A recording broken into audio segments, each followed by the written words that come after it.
Dear listeners, welcome to Reddit Audio Tales. Today I bring you a story of betrayal, revenge, and poetic justice. This is the tale of how my wife's $10 million jackpot turned into her ultimate downfall, the prenup that transformed our divorce into a war of vengeance. Let's begin. My wife won a $10 million jackpot, filed for divorce, and kicked me out, but she forgot about the prenup her parents forced me to sign before our marriage. I, 35M, come from a simple background. My parents live in a quiet suburb, and I grew up in a small 3-bedroom house that always smelled like fresh laundry and home-cooked meals. After high school, I took a series of odd jobs, bartending, helping at my uncle's hardware store, eventually managing a local sporting goods shop. It wasn't glamorous, but it was honest. My wife, on the other hand, came from a world I'd never experienced.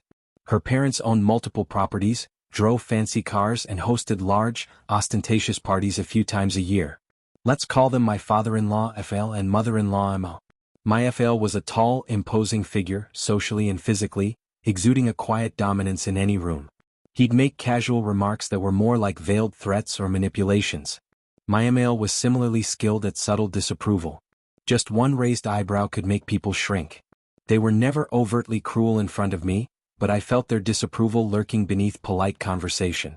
After my wife and I got engaged, I realized how much her parents feared outsiders nabbing their family assets. They looked at me like an intruder, despite the fact that my wife and I had been dating for years. Before we could set a wedding date, my FIL demanded I sign a prenuptial agreement. I didn't have the finances to fight it legally, and I was too blinded by love. I kept telling myself it was just a symbolic thing to appease her parents. Love was all the guarantee I needed, right? The day I signed remains vivid in my mind. It was a warm afternoon at her parents' massive home. My FL laid out the document, slid a pen my way. My ML offered me coffee, almost like it was a normal business transaction. My wife stood off to the side, saying little. That hurt, but I shrugged it off, figuring it wouldn't matter in the long run. The contract basically said that any gifts, inheritances, or trust funds belonging to her family remained her separate property, while any major asset we acquired jointly, like a house or lottery winnings, would be marital property. I found that odd, but I just wanted to marry her. 6 months later, we married by a lake in a picturesque ceremony. My parents were overwhelmed by the extravagance but supportive. I recall tension on my father's face when he greeted my in-laws. He'd always told me to trust my gut, but I thought love would conquer all doubts. The first couple of years went by without major incident. We live in a condo her parents helped us secure. I paid monthly toward the mortgage, though the down payment had come from her father's gift. Looking back, it was never truly a gift, more like a tool for controlling us. But back then, I assumed this was just how wealthy families operated. Our marriage had the usual money squabbles and occasional blowouts about our parents intruding on our decisions. They'd show up unannounced, bring new furniture or decor, and occasionally reorder our entire living space without warning. My wife would brush off my frustration, labeling it her parents' helpful nature. Then came the day that turned everything upside down. My wife called me breathless with excitement, saying she'd won a $10 million lottery jackpot from a random ticket she bought at a gas station. At first, I was elated, dreaming of quitting our jobs traveling the world. But the joy dimmed quickly. She insisted we keep it secret, even from my parents. She became oddly paranoid, talking about claiming the money properly and meeting with lawyers I'd never met. When I asked to join these meetings, she said you'd feel out of place, which stung. I had no clue the real bombshell was yet to come. One afternoon, I came home from work, exhausted, to find her there with her aunt rummaging through drawers. She dropped the news as if it was casual. She was filing for divorce. She told me to pack my bags and leave the condo. An arrangement she claimed was under her name. I was floored. Sure, I'd contributed monthly mortgage payments, but apparently she believed her father's initial down payment, and her new fortune made me irrelevant. I felt my heart splinter. I called my father, voice shaking, telling him I'd just been kicked out of my own home. It was the ultimate betrayal. But the biggest shock came next. I discovered that my father-in-law had sent his personal attorney to shield her. They wanted me out so they could isolate the lottery winnings from me. Except they'd forgotten the terms of the very prenup they forced on me. Instead of shielding their daughter entirely, it said that any windfall acquired during marriage counted as a joint asset. Suddenly, I realized that if they insisted on divorcing me right after that jackpot, they might not get to keep it all. I decided to handle things carefully. My father urged me to stay calm, get a lawyer outside their social circle, and brace for a nasty fight. And I was determined not to fold. They'd thrown down the gauntlet, pushing me around like an expendable nuisance. If they thought I'd quietly walk away, they had severely underestimated me. I spent a few nights at my parents' place trying to absorb the shock. My mother was livid, ranting that my in-laws were disrespectful from day one. My father, while equally angry, stayed pragmatic. He contacted an old friend, a family law attorney, and got me an appointment first thing in the morning. Sitting in that attorney's office, I felt a swirl of anger and relief. I told him how the in-laws insisted on the prenup, how my wife just won $10 million, and then blindsided me with divorce. When he looked over the prenup, he actually chuckled. They shot themselves in the foot, he said. They specifically included language that lumps lottery winnings under marital assets. Unless a judge does some wild legal interpretation, you're entitled to a substantial portion. Hearing this was like a lifeline. I'd been so worried the prenup would lock me out, but it turned out their fear of me claiming inherited wealth had overshadowed the possibility of a lottery scenario. My lawyer warned it wouldn't be easy. My in-laws were wealthy, well-connected, and likely to deploy an entire legal team. But he believed we had a strong case, especially since I'd contributed financially to the marriage and been abruptly expelled from our jointly occupied home. I asked about the divorce process. In our state, a contested divorce could easily stretch for months or longer. But if my wife's side realized they were on shaky ground, they might seek a fast settlement. The lawyer predicted they'd try intimidation or underhanded tactics to get me to sign away my rights cheaply. Sure enough, my father-in-law left me a menacing voicemail within days, telling me to back off because I didn't deserve anything for his daughter. He claimed if I tried to pursue the lottery winnings, he'd ensure I ended up with nothing. My lawyer just advised me to document it all. Then my mother-in-law cornered me outside my parent home, offering a pittance if I'd vanish quietly. She presented it as a generous deal, which was so low it wouldn't even cover half the mortgage contributions I'd made. I refused, saying we'd see each other in court. She scoffed, baffled by my defiance. Unaccustomed to anyone rejecting her money. With negotiations at a standstill, my lawyer filed motions to secure the lottery funds from being hidden or transferred. That enraged my in-laws, who started spinning tales about me being a gold digger who preyed on their innocent daughter. It stung, but I stood firm. My boss, who owned a sporting goods shop, had my back, brushing off my father-in-law's attempts to meddle in my employment. Friends took sides, some calling me petty, others applauding me for fighting back. The tension was suffocating, but I refused to cave. After a couple of weeks of fruitless negotiation, we got a court date. My wife was nowhere to be found personally.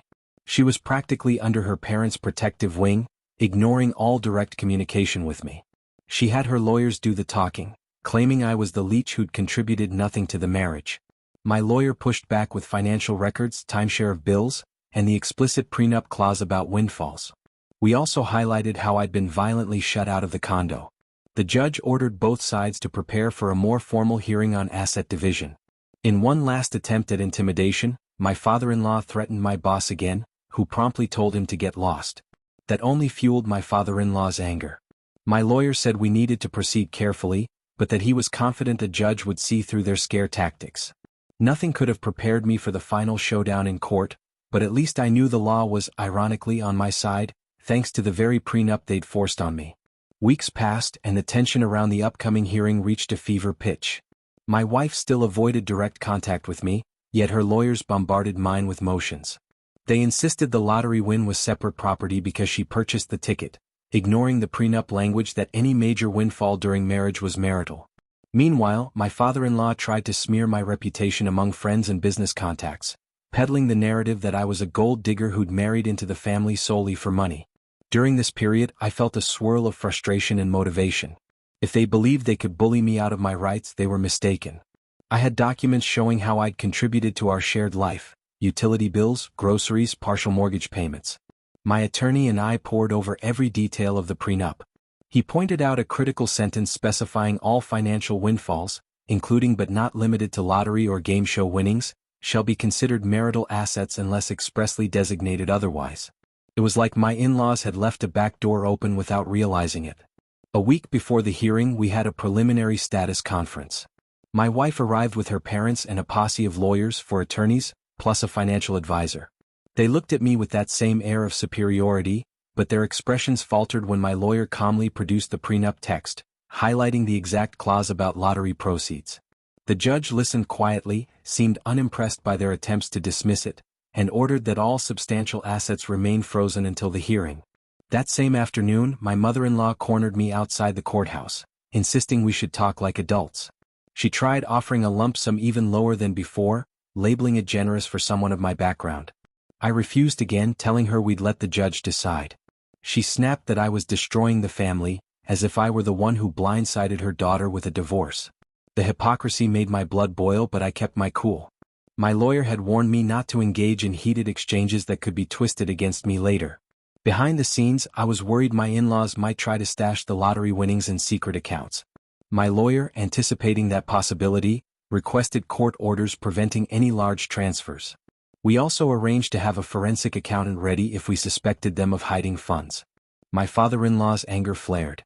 He left me a voicemail calling me vile, accusing me of draining the love out of his daughter's life. It was rich, considering they were the ones who threw me out right after hitting the jackpot. As the hearing approached, I prepared meticulously with my attorney. We rehearsed my statement, ensuring I'd appear calm and factual in court. I had copies of the prenup, receipts for the mortgage I'd partially funded, and even texts showing my wife acknowledging our joint bills. The lawyer recommended I keep my answers concise, let the evidence speak. If they tried emotional theatrics, we'd counter with clear documentation. On the morning of the hearing, I stood in front of the courthouse, heart pounding. My parents accompanied me for moral support, though they waited outside the courtroom once proceedings began. Stepping in, I saw my wife seated beside her father, both wearing stone-cold expressions. Her mother lingered at the back, arms folded. My father-in-law's lawyers, with their polished suits, looked confident, perhaps believing money and legal muscle could outmatch the facts. The judge, a stern woman in her 50s, wasted no time. She invited each side to present arguments. My wife's lead attorney tried framing me as a minor contributor who'd done little more than occupy the same living space. They argued the lottery purchase was her personal transaction, done with her money. But my lawyer calmly pointed out how the prenup explicitly lumped such windfalls into marital property, and we also had bank records showing she'd used our joint account card that day. When we introduced that evidence, I saw visible tension ripple through my father-in-law's camp. The judge asked if they had any contrary documentation proving it was her personal funds. They fumbled, claiming the card was accidentally used, or that it was her father's deposit in the account. But the statements clearly labeled our names, not hers alone. The judge took note, her gaze shifting to them expectantly. Finally, my wife spoke. She claimed she never wanted to hurt me, that her parents pushed for divorce once the jackpot arrived to protect family assets. She stumbled over her words, admitting she felt pressured, but also tried to justify it as everyone would come after us if they knew about the money. My lawyer asked if she consulted me before making these decisions. She admitted no. The judge's disapproval became palpable.